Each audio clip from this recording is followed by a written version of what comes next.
Alors, les dérives. Voilà. Les dérives. Ben oui, il y en a. Des dérives. Voilà. Alors, la première dérive, moi, qui me touche, c'est la négation du genre. Vous avez bien compris.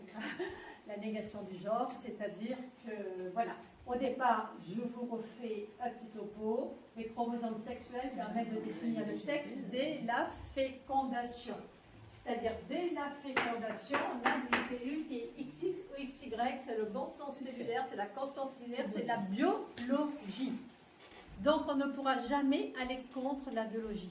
C'est comme on dit, on va contre la nature se rebelle. On va contre le bon sens cellulaire, la réalité cellulaire biologique, eh bien le corps va se rebeller. Donc on ne peut pas, et là j'affirme, je m'en fiche de tout ce qu'on pensera de moi, j'affirme qu'on ne peut pas nier le genre. C'est pas possible.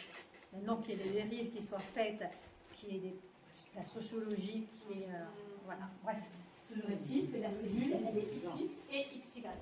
Et donc à partir du moment où il y a des chromosomes XX de l'ovule XY, et il va y avoir une petite fille et un petit garçon qui vont créer la complémentarité de la vie.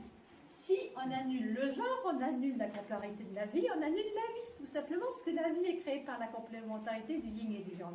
Donc ne pas reconnaître le genre, à terme, c'est aller vers la destruction de l'humanité. Je suis désolée, je sais que ce n'est pas le discours qu'il faut entendre en ce moment, mais j'ose l'affirmer et j'assume.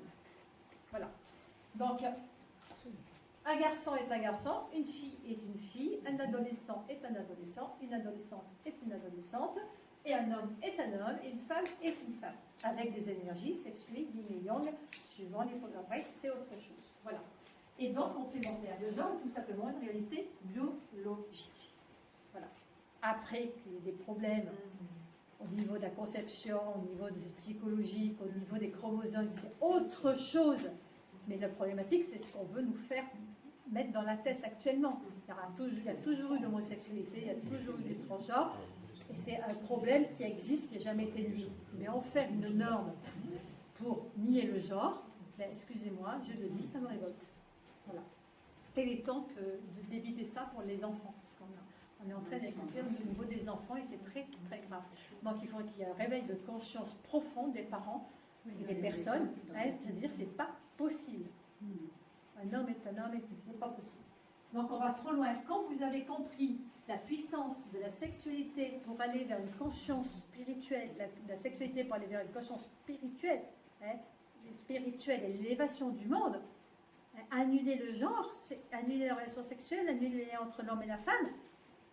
On va où? Moi j'appelle ça destruction de la vie.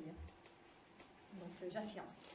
Donc, ce phénomène doit être arrêté. Pour l'arrêter, c'est la conscience que chacun de nous reprenne sa polarité et son identité sexuelle. Des dérives, mais les autres dangers, pédophilie, pédocriminalité, pornographie à disposition depuis la petite enfance. Donc, qu'est-ce que ça fait sournoisement, la pornographie? La pornographie à disposition depuis la petite enfance, eh bien, c'est tuer la sexualité. Or, cette sexualité est une énergie de vie qui nous permet une élévation de conscience et une élévation de l'humanité. Donc, donner accès à la pornographie et rendant le sexe sale, mauvais, objectisé, etc., alors que c'est vraiment ce qui nous fait évoluer, ben là, on est dans les deux extrêmes. Et donc, ça s'était mis en place depuis des années, il faut prendre conscience, on a laissé faire. Maintenant, on a des adolescents, etc., qui consomment la sexualité, qui sont paumés là-dedans, et donc, on détruit la vie. Et maintenant, on s'attaque aux enfants avec le genre. Donc, voilà, les dérives très importantes. Peut-être qu'on va se réveiller. Pédophilie et pédocriminalité, voilà, ça, je ne vous en parle pas, je pense que vous connaissez tout le sujet. Avec quoi c'est dramatique. Et les viols et les violences faites aux femmes, et les viols en permanence, c'est viols faites aux femmes. Voilà. Dans violence, il y a viol quand même. Dans violence, il y a viol. Donc tout ça, enfants et adolescents en danger, et les femmes majoritairement. Alors j'ai écrit un processus de destruction de la vie passant par la négation et la destruction de l'être. On en revient au mot être que j'ai mis au début, c'est-à-dire être, c'est notre énergie à l'intérieur. On est des individus, on n'est pas des objets. Et par l'objectisation de la sexualité, par la pornographie, le viol, la pédocriminalité, le non-respect du genre, etc., eh bien on en arrive à annihiler l'être. Et si on annule l'être, il n'y a plus de vie. Parce que ce qui crée la vie, c'est quoi? C'est la rencontre. Parce que vous pouvez avoir des spermatozoïdes et ovules, la matière qui se rencontrent jamais, il n'y aura jamais de création de la vie. Ce qui crée la vie, c'est la fusion, la rencontre et l'énergie.